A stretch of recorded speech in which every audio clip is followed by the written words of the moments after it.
Well, because I think what you're saying is interesting. Because what were you just asking me a question about how I'm... Well, I was saying, how are you around these people, that have their own addictions and you're clean and Well, they're not addicted. They're just they're just enjoying drug use.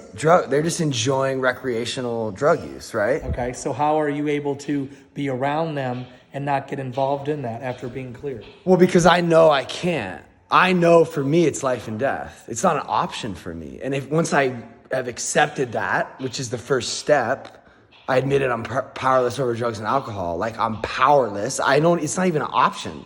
So I know it's happening all over the world. Just because it's happening near me, what's the difference, Okay, so this is what's interesting to me, though. So you're clean 15 years, and you've got all these people around you, and that's tempting. That's tempting to me. It's not really tempted. Right. It's not for me. What up?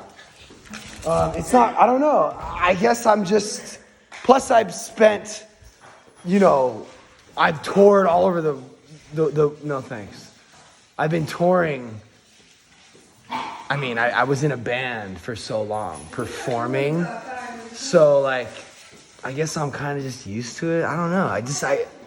I guess I'm comfortable with... Okay, so here's my question to you. Do you ever feel like people disrespect you, though? Even though they're your friends, so they know that you're clean and clear, but in my point of view, it's like they should have more respect for you because they know that could be you could be tempted to do it. Okay, so basically you're saying I should want people to change how they would normally behave just because I'm around? No. I want them to be real. You want them to be real. Yeah, not only do I... accept them for themselves. Yeah, and not only do I want them to be themselves, but I want them to, include me. I want them to be like, yo, Pat, we're going to go do some shrooms right now. So you go with them. And I'll go with them. So you're like undercover cop. Yeah, well, I'll even, film them and shit. I don't know, I don't want to be excluded. I think that, yeah, it's kind of interesting. So what is your goal? And now you have this radio, where you have the radio. So my goal on TikTok, one of my goals is to help sober people understand that we don't need to alienate ourselves from normies. And normies don't need to alienate themselves from sober people. So I think there's a lot that normies can learn from sober people because we live by a certain set. You can't. Let me finish. We live by a certain set of principles. Like, sober people can't.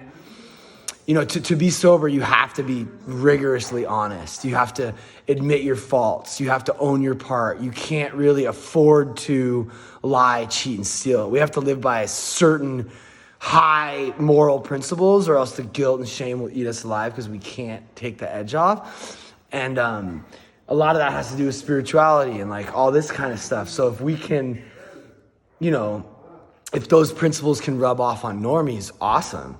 And then I think if some of that lighthearted, don't take everything so seriously can rub off on us, normies rubbing that. I just think we can learn from each other. And I think that a lot of the comments I get are your wife's an addict. You should leave her. Or he's always, just people just want to judge. And they just want to label some shit. But I mean, most of the people love us. And they're they defend me. And they defend her for the lifestyle that we have. My mom still doesn't even get it. These are cucumbers from my garden. Try one, they're delicious. Homegrown.